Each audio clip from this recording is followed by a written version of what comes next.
the way I think about it comes from Gary Tan, because he speaks very articulately about this, and he says basically he's looking for two different sides of this coin. You need a hacker and a hustler, and so someone who can build the things that you sort of think about, and then someone who can go out there and make sure the message gets spread, and basically have that again clarity of idea and build that foundation for growth, so that you ultimately can get word of mouth growth. Like I love teams that can be able to talk about things and have people want to say, hey, if I talk about this startup at the dinner table, I'd be the most interesting person in the room.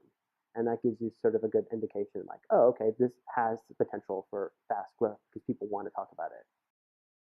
My name is Kevin Hale, and I'm a partner at Y Combinator. I joined YC because I'm a believer in the system. Like, I did it myself with my startup, changed my life. And even though in my company we did a lot of things differently than most Silicon Valley startups would, YC still loved us and like is open-minded enough to say there's lots of different pathways for companies to sort of exist. I never felt like they were doing things not in the interest of founders, and so that is just kind of a mission that like I just believe wholeheartedly in. Like it can change people's lives, it makes a difference, and it makes the world a better place. So that's like super easy. Can't be any more gratifying than that. Obviously, there's nice perks that YC has a great brand name and that it's infinitely interesting. The people we get to work with, and I learn stuff every single time. And I'm working with like the smartest people in the world. When I first started Y Combinator, I was paired up with Paul Buchheit, and he's got a great philosophy about this, and that is trying to have a beginner's mind about everything. So just trying to be like, I'm sitting here with this founder and being infinitely curious about their business and trying to follow whatever is going to be interesting and like being on their side. Because I like to I think this is a technique for um, reading literature. You give the author the benefit of the doubt, and I try to give the founders the benefit of the doubt, and then see how it can sort of match. One thing I think about when I'm in interviews is if I get excited about a startup, I'm going to be a little bit more harsh in terms of being critical to make sure like I'm not going to let sort of emotion um, keep me from asking the questions that I want or what I need to ask. And so trying to think of like, okay, you seem to be really excited about this based on the idea and all that stuff. What are the things I need to make sure are in place to make this happen? Because it's easy to get seduced by the idea,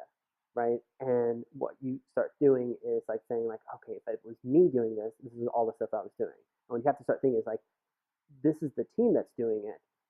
Will they do the things that you kind of excited are going to happen? And you need to make sure that you're not feeding it to them, but kind of like seeing like, can they get to there on their own for a little bit? Obviously, then after you sort of invest in them or you want to work with them, you give them all the help that you can. But you're wanting to get a sense of like what is their sort of problem solving skill. Yeah, so I think you can get into this trap where you kind of overthink things, and so in this business, um, you make all your returns on a very small number of investments. The problem is you can't predict. I would say I think a lot of people like to believe that they can, and so um, the only thing I know about the future, and this is how I think we think about things at YC, is that future billion-dollar companies are going to be founded by really smart, intelligent, hardworking people. And that's about the only thing you can predict. You can't predict industries, markets, or verticals accurately at all.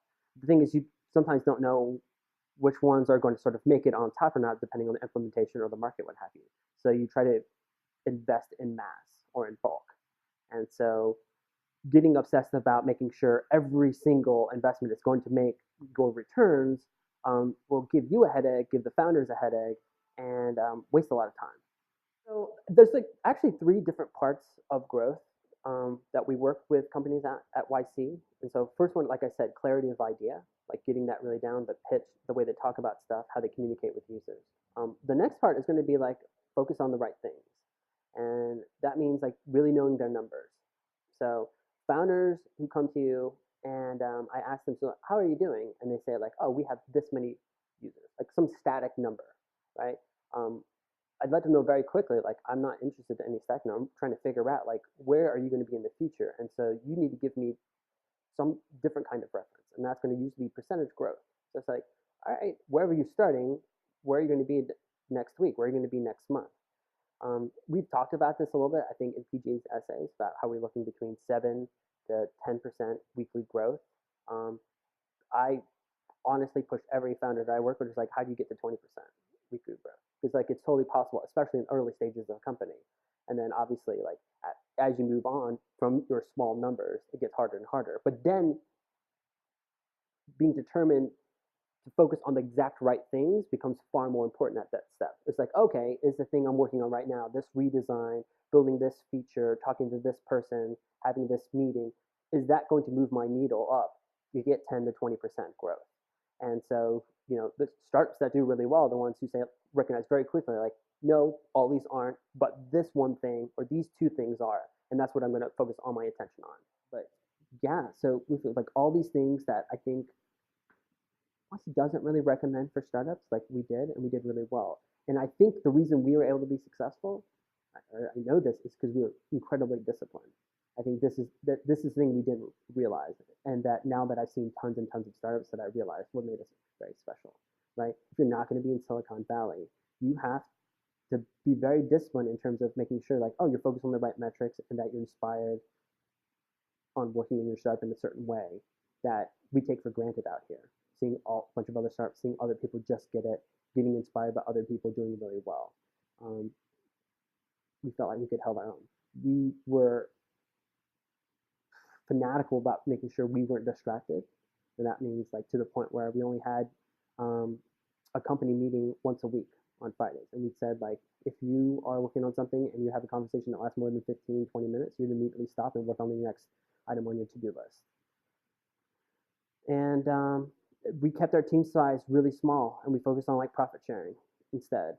When we gave out stock, we didn't give out stock options. We gave out actual stock, and then we helped pay for the taxes ourselves. And so we made like, we said like, our startup, the way things are working, like, it's less of a risk than working with other kind of stuff. And it's a different kind of philosophy.